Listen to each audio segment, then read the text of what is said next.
But I know he's trying. I know he's trying. He was lucky I didn't rip his arm off. But my priority at the time was getting you and the others out of there. And he did it for a good reason. His voice is so quiet, I can hear my own heart beating. As you can see, that kind of thing has certain effects on me, and it makes me want to ensure that you are mine in more physical ways. I apologize for throwing that on you all of a sudden. You weren't warned, so you couldn't have expected it. He cleared his throat and looked at me again. His eyes were still dark. He was no longer smiling. So, it's up to you whether you want to continue to pursue our relationship, now that you know.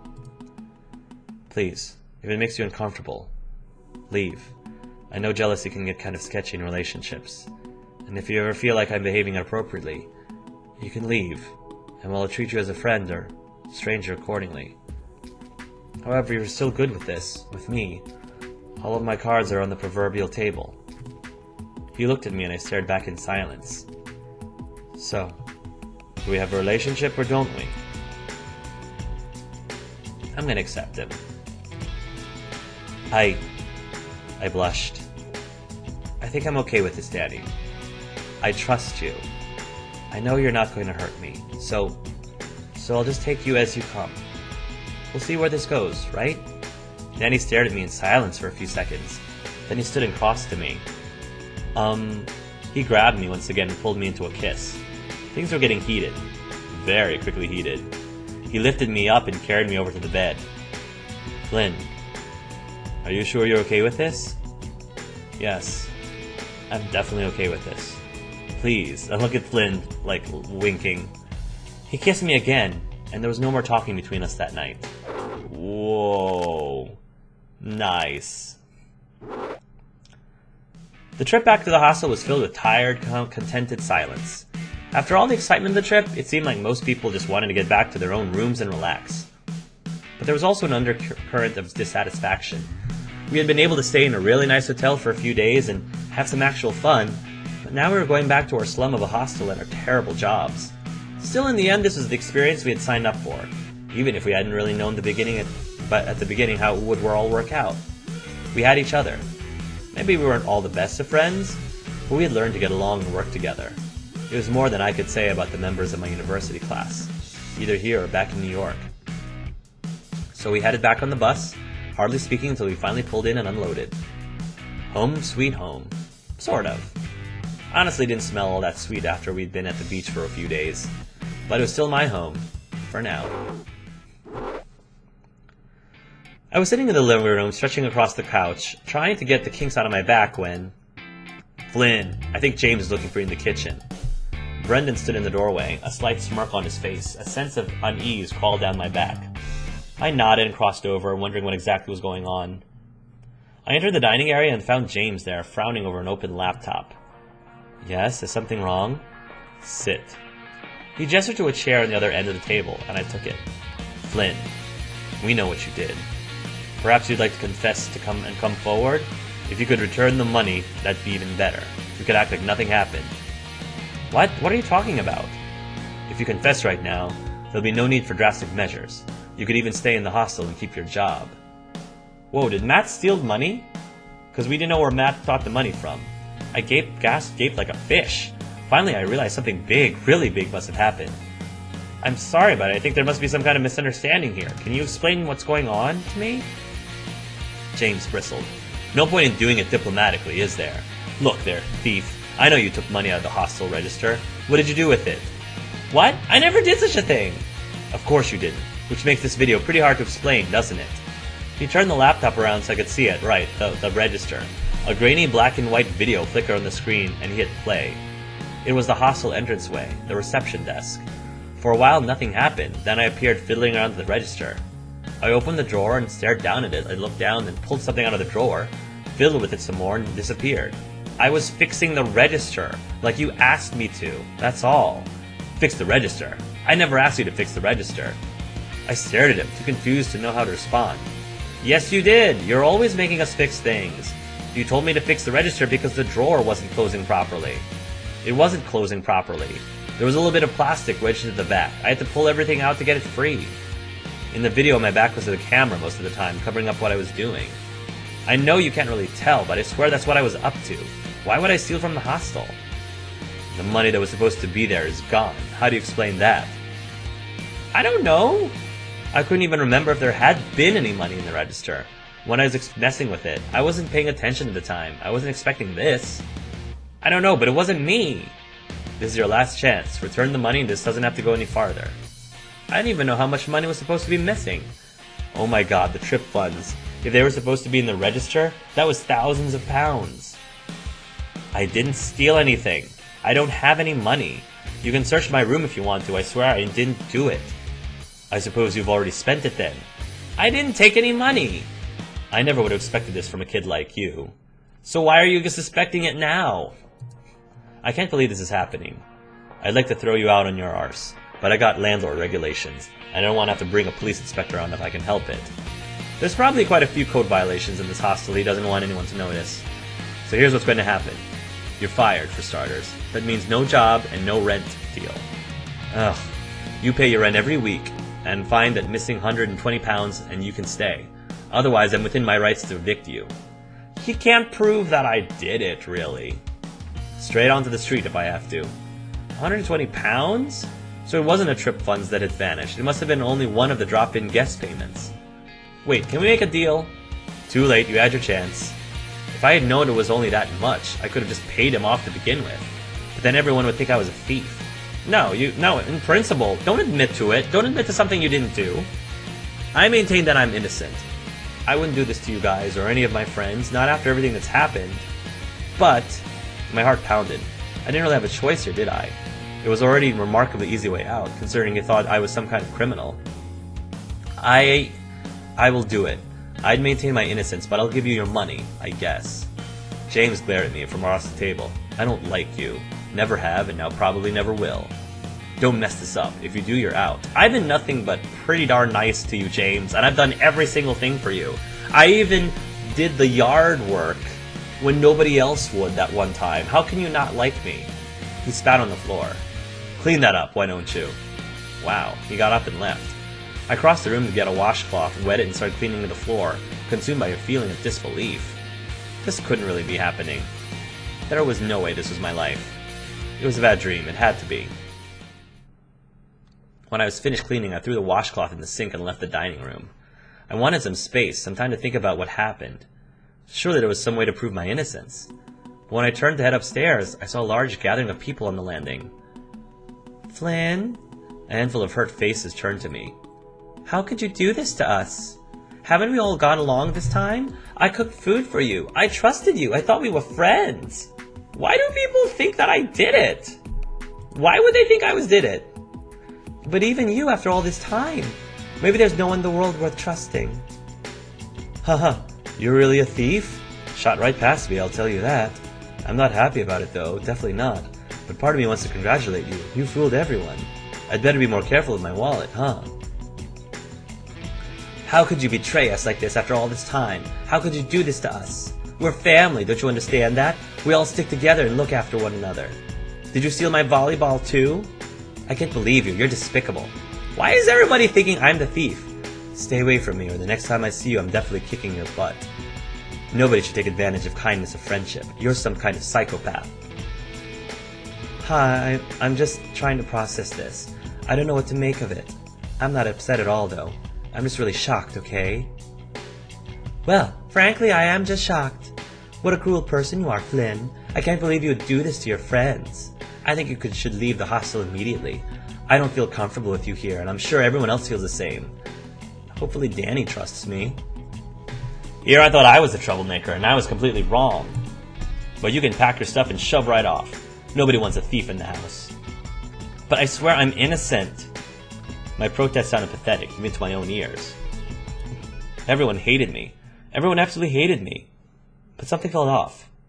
Someone was missing. Danny! I immediately dashed up the staircase, heading for Danny's room, and... I bounced back from whoever I had bumped into and fell back towards the staircase. A hand reached out and grabbed me, pulling me back into the hallway. As I regained my balance, I realized what had happened. Danny sat halfway down the staircase, head in his hands. He had saved me by falling himself. Danny! Jeez, I'm so sorry. I rushed up to his side, placing my hands gently over his head. Did you hit the wall? Don't move. We have to make sure you're not bruised or bleeding or might have a concussion. Danny grabbed a hold of my wrists and growled at me. I'm fine. He stood, pulling me up with him. Are you? Are you sure you're all right? He nodded. I've had worse than this. I don't think it's concussion, but you're free to accompany me to bed if you're all that worried. He smirked at me and I gaped at him. I think he's okay. Wait, you're not mad at me then? He gave a throaty laugh. Mad at you? Blimey, how could I be mad at you? I don't care what you did. In fact, if you really did it, it just means we're more similar than I thought we were. But I doubt you did it. You're not the kind of person to cave under pressure, even financial pressure, if it means hurting someone else. It's part of why I like you. You're better than I am. He shrugged nonchalantly. So you don't hate me. If you can accept me the way I am, with all that is definitely very, very wrong with me, then I can accept you the way you are, whatever you think is wrong with you. I don't think anything is wrong with you, but, you know, I might be biased. Danny. Caught up in emotion, I grabbed him in an embrace. Ow. I pulled away hastily.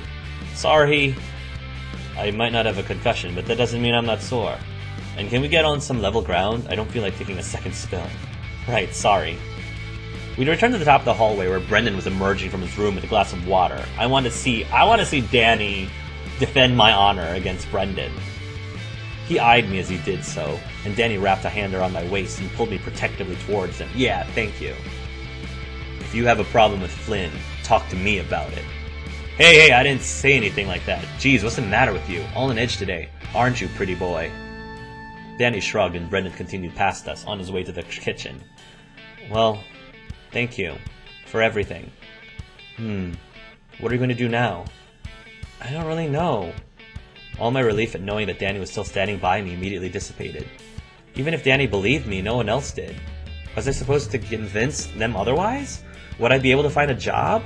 Would I be able to stay in the hostel anymore? Would I even be able to stay in the UK? I can see you could use some time alone. Alone? I frowned. I'd rather stay with you, actually. Danny grimaced as if experiencing some kind of a sharp pain.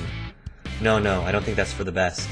You should sort out your thoughts without me affecting you, or distracting you. Aw, you wouldn't distract me. In that instant, Danny shoved me against the wall and kissed me hungrily, his hands rubbing up and down my body. When he finally pulled away, I was flushed and breathless. Okay, I see what you mean. He ran a hand through his hair and nodded.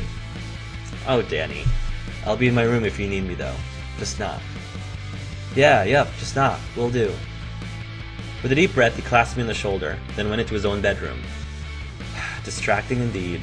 But no matter how wonderful it was that Danny was on my side, I still felt despair closing in on me as I crossed the hallway. For now there was nothing I could do but go to my room. The scenes from earlier today whipped through my mind. Was it only a few hours ago we were all on the bus together traveling happily from the beach? How could my life change so suddenly? The world seemed to be closing in around me. I felt like I was suffocating. There was too much pressure, too much negativity, too much darkness. There was nothing I could do. Nothing. What was that noise? I squinted in the darkness. A halo of light surrounded my phone. It was going off. No, why now? I'm so tired. I didn't bother to answer, and finally the ringer stopped. I turned over and shut my eyes. The phone rang, and rang, and rang. It wouldn't stop. At some point I realized the people in the rooms next to me would get mad if I didn't make it stop, even more than they already were. I sighed and grabbed the phone. Hello, who is this? Flynn, it's Nene and Jinsu. Hey, stud. What do you want? You don't sound happy to hear us. And after we went through all this trouble to set up the call, we're in different time zones, you know. Trouble? I squinted at the numbers on my phone. It's 4 a.m. here. How is that going through any trouble? Ungrateful. Anyway, how are things doing over there? I hesitated, not really knowing what to say. They probably didn't want to hear about my actual problems. I'll tell them. No, I gotta be honest to my friends. This was my chance to lay everything out with someone who wouldn't doubt me. I explained to them the events of the past few hours, the humiliation, the sudden romantic problems, the end of the trip, and how I had been framed for it all. I finished, my voice wobbling near the end, and hung my head. Well, that's stupid. Huh? What are you talking about? It's not stupid, it's horrible. How am I supposed to deal with this? How do I get through this? By pushing through, obviously. What, you think life is meant to go 100% smoothly? Do you think your friends owe you their instant understanding and forgiveness? Humans are stupid, stupid creatures. We don't like having the wool pulled over our eyes, and we especially don't like it when someone destroys our trust. So of course everybody's mad at you. You'd be mad at them too. But that's beside the point. How am I expected to do anything now? They said they would let you stay at the hostel if you paid, right? Yeah, but how? My visa only allows me to take part-time student jobs in England. Even if I can find someone willing to hire me, there's no guarantee I can cover my rent. So call your parents and get help. But would you rather have to ask them to get you a new plane ticket home because you got nowhere to live? That'll cost money too, and you'd have to abandon your exams. There were only a few weeks left of the semester. He was right, it would be ridiculous to give up now. I had to tough it out, at least that long. Everyone hates me. Talk to your friends, prove yourself worthy of their friendship. Make them realize there's no way you would ever take their money. Make it seem so completely out of character they have no choice but to trust you. Also, try to find out who really took the money, that might help. But you're not a detective, and if you can't solve the mystery, don't worry. That's not really what matters. It's your responsibility to look after yourself, and love yourselves first. Love yourselves and love each other. You sound like you've been reading self-help books again. Well, they have been really good advice. Shut up. Jin, Soo, and Nene always knew how to cheer me up. And I was happy to see that they didn't change, even when we were so far apart. These were true friends, and they would always be there for me. Yeah, why not try? I could either lay down and let this all happen to me, or I could take up stand and try to control where it was going. Try to change things up. This is my responsibility now. It was my life. I could blame people and circumstances all I wanted. In the end, I could only control myself. This is my life. This is my semester abroad. I make sure it's the best it can be. That's my boy. Now get some sleep. We'll talk to you again soon. We hung up and I crawled back into bed, snuggling to the blankets. It was up to me to solve my money problems and reconcile with everybody. That's what I could do to change the situation. Better get some sleep. Tomorrow will be a big day. Did it technically count as today yet? Whatever. As soon as it was late enough in the day to be reasonable back home, I had to call my parents. I hated to do it. I hated to think how disappointed they would be, but it wasn't my fault. But Jinsu was right. Pretending that there wasn't a problem wasn't a mature thing to do. I had enough money to cover my rent for a few weeks, but not until the end of the time I was supposed to stay in England. I couldn't risk being thrown out onto the street. Maybe I could find another job somewhere, but I couldn't count on that. I needed fallback plans. With a heavy heart, I began to dial. That evening, with the immediate disaster dealt with, as best as I could manage for now, I had time to think. It didn't tell us what happened with the parents. I knew I hadn't stolen the money, which logically meant that someone else had. Unless there was no money missing in the first place and James was just making it up for some reason. But why would he do that? As long as I was employed here, he could skim off me. If I left, he'd lose out. It was possible he was just wrong and there wasn't any money missing to begin with. James didn't look like a great bookkeeper. Still, if that were the case, how would I ever prove it? Oscar, my old boss in the Crafty Crown, was James's business partner. It was possible he might have borrowed money from the till for some reason. But if that were it, he should have explained the misunderstanding when James reported and fired me. He should have explained the misunderstanding when James reported and fired me, right? During the time when the register drawer was broken and not closing right, anyone could have gotten into the register without even needing a key. The drawer was fixed before we went on the trip, though, so if anyone got into the hostel while it was closed, they would have had a harder time, and surely James would have noticed that on the cameras. If the drop-in guests from last week had stolen the money, we'd have a hard time finding them again. Could it be someone else in the hostel? I still didn't know why Mark had so much money, and had been so willing to give it away. He promised me the money was clean, which actually sounded sort of suspicious, but if he were stealing from the hostel, why would he give me money? It just didn't make any sense. I don't think it was Mark. None of this would be happening if James hadn't sent me to fix the register drawer. And then it hit me. James, that's right, I was thinking, James isn't the one that told us about the register stuff. It was Brendan who told us. James didn't send me. Brendan told me that James wanted me to do it because James didn't seem to have any memory of telling us that he wanted the register fixed, because it wasn't James, it was Brendan. Could it be that I was set up? I mean, he set us up before. Brendan certainly didn't seem too surprised by my being a thief. I need to have a little talk with him. I finally managed to track him down while he was making a sandwich in the kitchen. When he saw me enter, he grinned. Well, if it isn't our neighborhood betrayer. You seemed so friendly at first. I know you're the one who did it, Brendan. What? Me? He finished his sandwich and took a bite, talking with his mouth full. Why on earth would I do that? I don't know, that's what I came to ask you. I don't expect you to let me off the hook. I know you hate me for some reason, but why? Brendan chewed thoughtfully. Do you want the real answer? I hesitated. Yes. He shrugged. I just do. I hate people like you. I didn't do anything to you, man. You've never had to work hard for anything, have you? You don't know what it's like to struggle. Your biggest problem in life is probably that you don't know what you want to do with the rest of it. Why is that my fault? Why is that my fault? Even if that were true, which I don't think it is very accurate, because everybody has their issues. Why is that reason to be terrible to me, I guess? Because what is it? That's what I don't understand. Are you trying to level the playing field?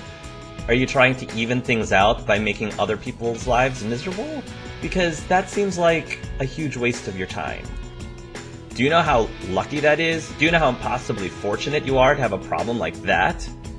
I don't know. Well, I have a pretty horrible problem right now about being kicked out of this, kicked out of this hostel. Now, granted, that's not the worst thing in the world, but it is pretty bad if it's not deserving. Especially if the reason why it happened was not by natural means, and the reason why it happened was because somebody else, like Brendan, caused it to happen. Everybody likes you immediately. You're on everyone's good side, and you immediately made things difficult for me. Well, I'm sorry, dude, but you could have everybody like you just the fact that you're ridiculously good looking already means you have way much of a huge advantage, basically. People who, I'm not saying that being attractive physically is the end-all be-all, but in general, people with high charisma do tend to have an advantage. It doesn't necessarily have to be a huge advantage, but they by default have an advantage when it comes with dealing with people. So, I feel like you're messing up your advantage. You're completely shooting yourself in the foot, completely knocking yourself down from your advantage by being so nasty to people and pulling all these stunts. You're not helping yourself, you're hurting yourself. You're doing the exact opposite. You're hurting yourself by doing that. People should have an affinity towards you just because that's human nature. Human nature, there have been studies shown that people who are physically attractive, stereotypically physically attractive, do have a tendency to be treated better. So, not necessarily on purpose by other people. Most of it's really subconscious. It's just human nature. So the fact that, you are dashing your advantage, that's not on anyone else but yourself, really. Sure, I'm a terrible person because I ruined some guy's meal, which he admits. I'm sure that's all you ever thought about it. Brandon's a jerk, probably stupid too, not worth my time. I mean, dude, a lot of it is based on how you behave and the choices that you make, and a lot of things are brought onto yourself. You might have a horrible life, but why are you making it worse for yourself, I guess, is what doesn't make any sense. If you say that your life is terrible, well, I've witnessed that a good chunk of it, maybe not the majority, but a good chunk of the reason why you're miserable is directly because of your own actions. It's because of you. It wasn't because of life doled things out. Sure, I'm not going to say that you know, life isn't always fair. I'm not going to say that life is fair, but you're not helping yourself by making choices that, you know, basically shoot yourself in the foot.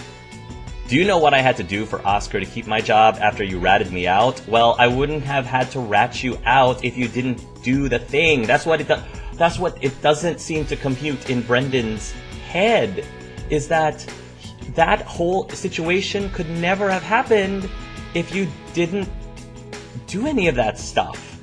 In fact, it could have been to your benefit. If you actually were nice to me, you actually might I don't know, like yourself and like your situation more if you actually have allies and didn't burn bridges all over the place. You know, that's what's really depressing, it's really upsetting and frustrating is the things he's complaining about, he could either have A, avoided completely, or B, made even better for himself, but he hasn't been. That's the problem. And he really has no one else to blame but himself, but he doesn't see that. You don't know anything about me. You don't know why I do what I do. You just assume I'm worthless, evil. All I know, Brendan, is what I'm observing. Like, I can only analyze things based on what you do. I don't know what's going on in your head internally.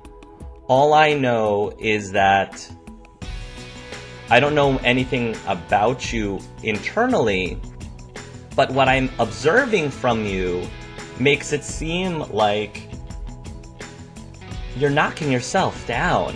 You're hurting yourself. So I thought, okay, let's be evil. You want me to hate you? I'll give you a reason to believe it. I had no reason to think you were evil. When I first met you, it was a complete, clean slate. There was no reason for me to judge you one way or another because I didn't know you. I can only, you know, determine like whether or not someone is quote-unquote good or evil based on their actions. You know, I didn't have anything to go on except for your actions. So you can say that you're not actually evil, but if you're so convinced that I thought you were evil from the get-go and you decided to just act evil because you thought I thought you were evil, then what do you think is going to happen? As opposed to the opposite, if you went in not being evil, I mean, worst case scenario, even if I was told to judge him, even if I was told, you know, stay away from Brendan, he is evil, then the best thing you could have done is to prove them wrong by actually being a really nice and decent guy, you know, which is strange because this is the exact opposite of Danny. Danny believes himself to be evil, so he actually tries to not be that guy. You know, he claims that he is evil, so he tries to not be that guy. Brendan is claiming he's not evil, but he carries himself to contradict that, you know, specifically just to prove a point, which doesn't really help at all. That's what's really frustrating. I gave you exactly what you wanted. From where I'm standing, I did nothing wrong. I don't think I wanted you to be mean to me. I think I wanted a friend, you know? I don't think I ever wanted to have any beef with Brendan. Why would I want some conflict with a guy I didn't even know? So I don't know where this is coming from, Brendan. Brendan, I think you're the one who doesn't know me. You know, I have been nothing but nice to you, and you've just been mean to me back. So I feel like you're the one who doesn't get me, and you're the one who doesn't fully understand how this is supposed to work. You claim you're not stupid? Well, a lot of things that you're saying right now doesn't make much logical sense. And what you're going to do now? Want to hit me? Want to get mad? Go ahead, it's not going to change anything. No, I actually am, honestly, I'm pitying you right now. Because you just seem so delusional. You just don't seem to get it. And I don't know what I can do to get you to get it. Because you're just gonna, if you're, you know, at the end of the day, even if I get kicked out and I leave and go back to America, he's still gonna be him. He's still not gonna get it. And it's only gonna get worse for him as he goes through life. So I feel sorry for him if he doesn't learn sooner than later, because it's not going to hurt me if he doesn't get it. It's only going to hurt himself, because at the end of the day, he's the one that he has to spend the rest of his life with, really. You know? And if he is being his own worst enemy, that's really sad.